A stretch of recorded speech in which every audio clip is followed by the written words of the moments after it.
യിൽ നിന്നുള്ളൊരു ദാരുണമായ അപകട വാർത്തയിലേക്കാണ് പോകുന്നത്. മാങ്കുളത്ത് 30 അടി താഴ്ചയിലേക്ക് ട്രാവലർ മറിഞ്ഞ് 4 പേർ മരിച്ചു എന്ന വാർത്ത വൈകിട്ടാണ് വന്നത്.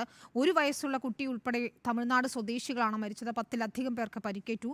തമിഴ്നാട്ടിലെ സ്വകാര്യ സ്ഥാപനത്തിൽ നിന്ന് വിനോദസഞ്ചാരത്തിനെത്തിയവരാണ് അപകടത്തിൽപ്പെട്ടത്. സന്ദീപ് രാജാക്കാട് നൽകും വിവരങ്ങൾ. സന്ദീപ്, എങ്ങനെയാണ് അപകടമുണ്ടായത്? പരിക്കേറ്റവരുടെ ആരോഗ്യനില എങ്ങനെയുണ്ട്? രണ്ടുപേരുടെ നില ഗുരുതരമാണെന്നാണല്ലോ അറിയാൻ കഴിഞ്ഞത്.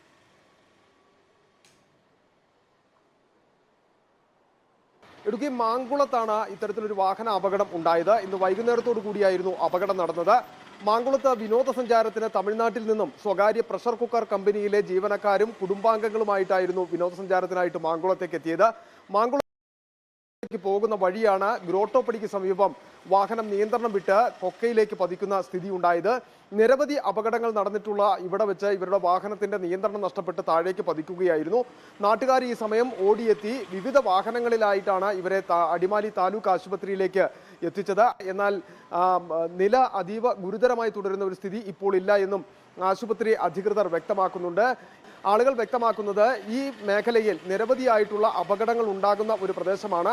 ഇതിനു മുമ്പും 6-ലധികം ട്രാവലറുകൾ ഈ മേഖലയിൽ അപകടത്തിൽപ്പെടുകയും ആളുകൾക്ക് സാരമായി പരിക്കേൽക്കുകയും ചെയ്യുന്ന സ്ഥിതി ഉണ്ടായിട്ടുണ്ട് എന്നുള്ള ഒരു നിർദ്ദേശം ആളുകളുടെ ഭാഗത്തു നിന്ന് ഉണ്ടാകുന്നുണ്ട്. അതുകൊണ്ട് തന്നെ അടിയന്തരമായ ഈ അപകട മേഖലയിൽ അപകടങ്ങൾ ഒഴിവാക്കുന്നതിന് വേണ്ടിയിട്ടുള്ള സുരക്ഷാ തമിഴ്നാട് സ്വദേശികളാണ് അപകടത്തിൽപ്പെട്ടത്. 4 പേരുടെ മരണം സ്ഥിരീകരിക്കുന്നു. അതിൽ 1 വയസ്സുള്ള കുഞ്ഞും ഉണ്ട്. അവരുടെ ആ കുഞ്ഞിന്റെ പിതാവും മരിച്ചു എന്നാണ് സന്ദീപ് റിപ്പോർട്ട് ചെയ്യുന്നത്.